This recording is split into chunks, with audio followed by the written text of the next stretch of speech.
पांडुरंग। पंढरपुर की वारी। वारी का मतलब है यात्रा।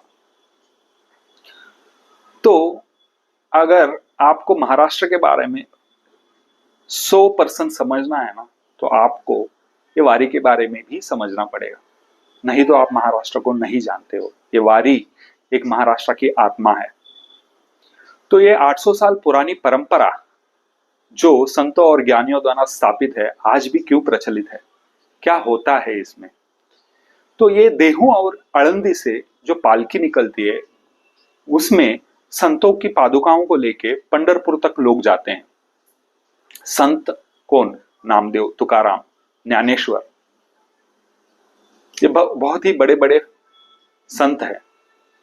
इनके पादुकाओं को लेके लोग जब निकलते हैं तो इसमें नाच गाना, वीणा बजाना, म्यूजिक, भजन, कीर्तन, खाना, प्रसाद, हर चीज होती है इसमें। भगवा ध्वज लहराते हुए ये पंढरपुर तक छोटे छोटे ग्रुप्स जाते हैं। तो इसमें क्या होता है? फुगड़ी खेलते हैं, गोल गोल घूमते हैं। इसमें हर वो चीज होती है जिसमें आप खुद को भूल सकते हो। भेदभाव खत्म होता है, ऊंच नीच, अमीर गरीब, काला गोरा, कोई भी भेदभाव नहीं होता।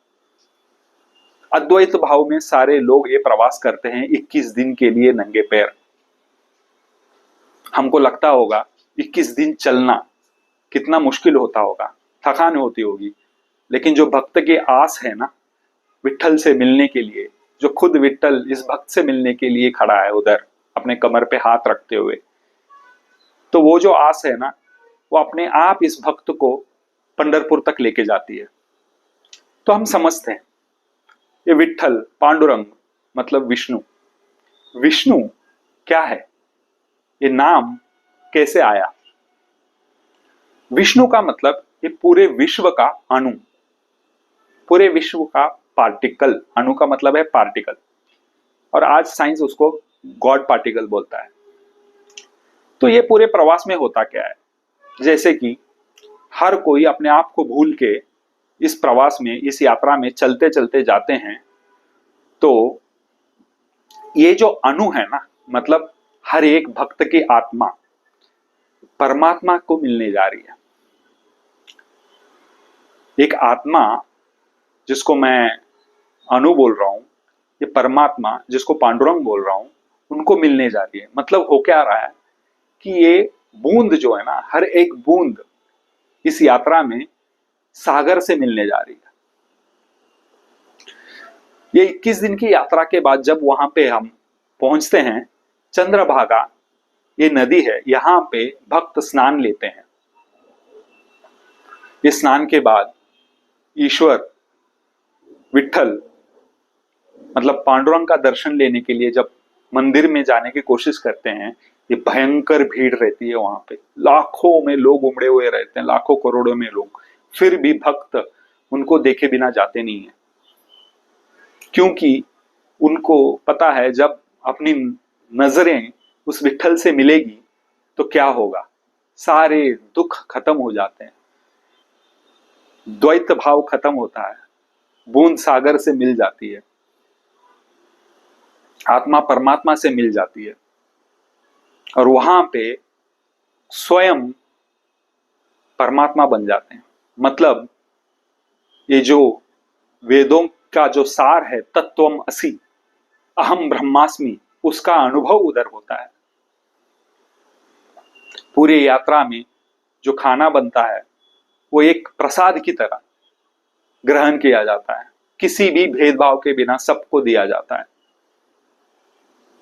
तो वहां पे दर्शन के बाद एक महाप्रसाद होता है, उसको भी ग्रहण करते हैं। जब ये पूरी यात्रा खत्म होती है तो भक्त के आंखें आंसुओं से भरी हुई रहती है। आंसुओं को रोक नहीं पाते हैं कि यात्रा खत्म हो गई।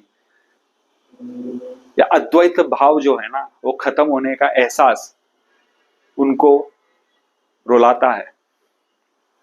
तो ये ऋषि ज्ञानी संतों ने ये यात्रा लोगों के लिए क्यों बनाई?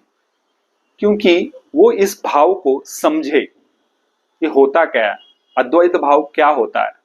सारा काम धाम छोड़ के बिजनेसमैन, स्टूडेंट, किसान, ये सारे लोग इस प्रवास में, इस यात्रा में आते हैं और ये पूरा अनुभव करते हैं। तो जब ये पूरा प्रवास या यात्रा खत्म करने के बाद जब वो वापस जाते हैं ना, वो उनको बार बार ये यात्रा याद दिलाती है कि भैया हमको ये जो अद्वैत भाव है ना, इसको हमारे जिंदगी में लाना है। मतलब भले हम कामकाज कर रहे हैं, पैसे कमा रहे हैं, सब कुछ कर रहे हैं, लेकिन एक ना एक दिन उस परमेश्वर के पास जाना है और उनके साथ मिल जाना।